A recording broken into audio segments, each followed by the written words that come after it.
notorious for saying things on set. We would get little father lectures. One day we got a lecture, where did all these children come from? Obviously we were doing things we shouldn't have been doing. That's where the tunnel tarts and the sewer studs got their name. That was also the day Catherine was on set. It was before Catherine was supposed to be pregnant, but Linda was very pregnant, and we were trying to hide her. And he looked at Catherine and looked at Vincent and said, you're getting stayed.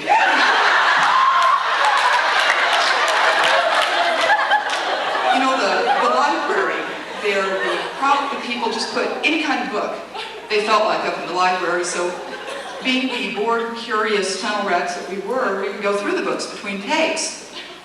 Well, there was this beautiful scene, I forgot what episode it was in, but the head sewer stud, and I can't think of his name, but he's black hair and gorgeous.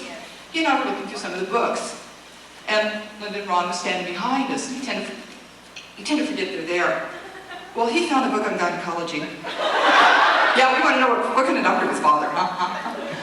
Well, he found the most vivid photograph I've ever seen in my life, and he's showing it to me. Next thing I know, there's this blonde furry hair going, ooh, gnarly.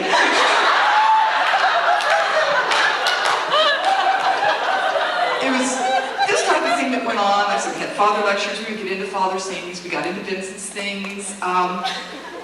They'd be doing their love scene on the balcony, and they'd have all these top people going. You know, we were horrible. But on the other hand, they would do things.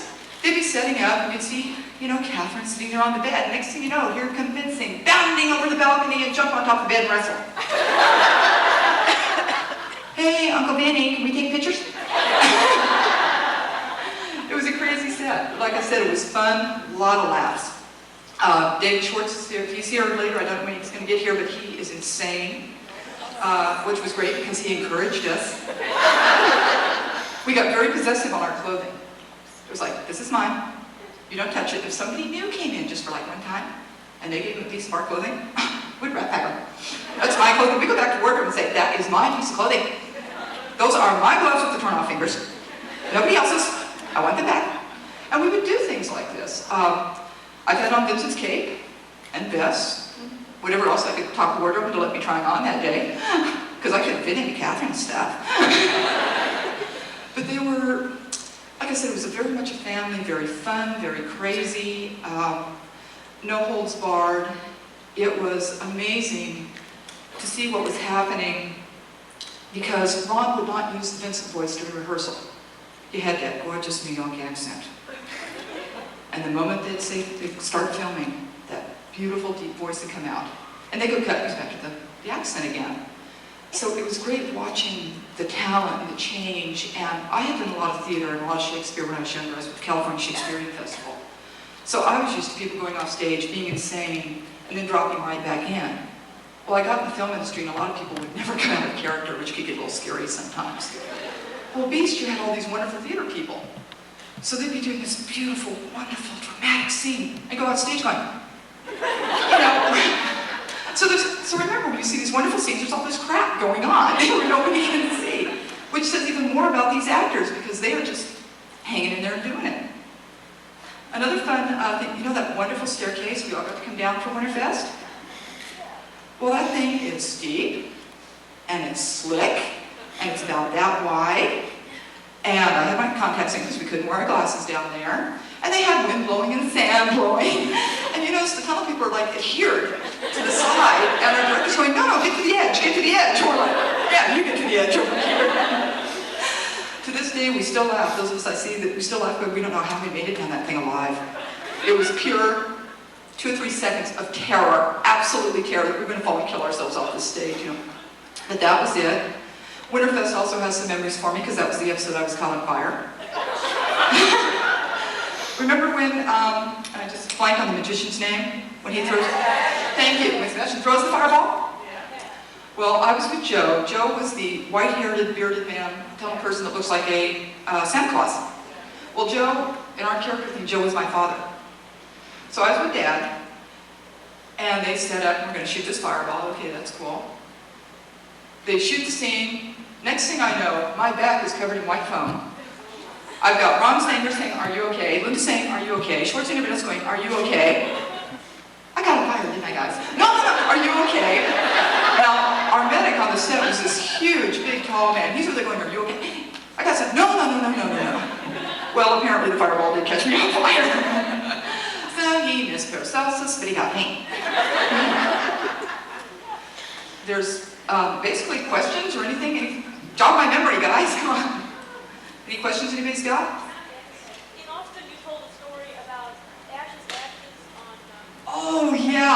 Please tell that again. Okay, Ashes. And when we're doing the wonderful scene, Ali's died and we're scattering, her ashes. Okay, that's about 6-8 foot off the ground. I'd say closer to 8 foot off the ground. Sheer. A little bit of water with a black tarp underneath it to make it look like it goes forever. Again, when you get on these sets, they're really tiny. We don't have all the room you look like we do. But we're standing there, and Ron's standing right behind me.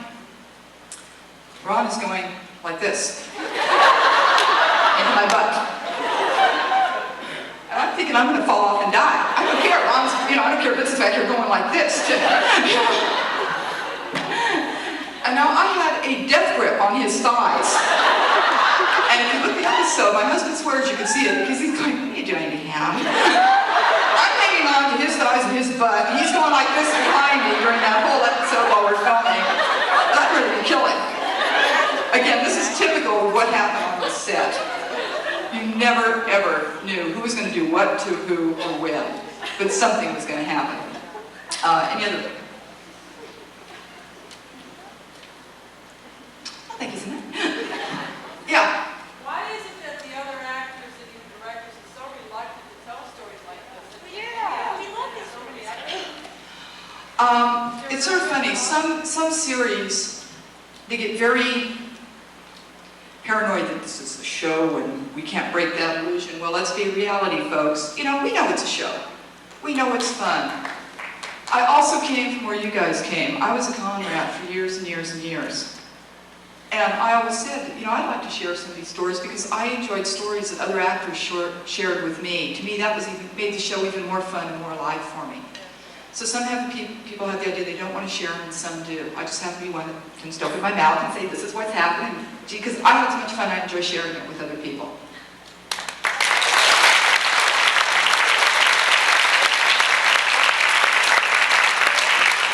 I'll tell you one thing that was strange that happened, though, is after the show went off the air, anybody see the first episode of The Flash that came on after? Okay, did anybody recognize the tunnels? Yes. I was sitting at home with my best friend and my husband, and they tell you the show's canceled. It's like, okay, the show's canceled. It did not get in until that night. And there were my tunnels. And I mean, they were my tunnels. Father's tunnel, the library. And I have to admit, I lost it. Because then was when the reality hit to me, we weren't coming back. And that was a really rough moment. And it's hard when you're on a show you love as much as Beast, and you see parts of your set used on other things. It's a really, really horrible situation, horrible feeling. But we did other things. The rats got together. We got together on our own, and we call ourselves the rats, or the tarts, or whoever was around. Okay, the tunnel. Now, whoever's going on the bus tour, you're going to see the tunnel. They're going to take you to Griffith Park, and you're going to see the tunnel. Well, we discovered that the tunnel goes back really, really, really far, and we scared ourselves. We had to go see, hey, there's our tunnel. This is where we come in and out of. So we went and checked it out, and that thing goes forever back there. And we ran into people living back there, and they weren't like our people. Not at all. So we've been in the sets and walked things and enjoyed it too. And it's just, it makes it more fun. It makes it more fun as an actor when you can come out and look at this. Now, I was listening to Ketlin talking about Alien Nation. I wanted to work on Alien Nation so bad I couldn't see straight.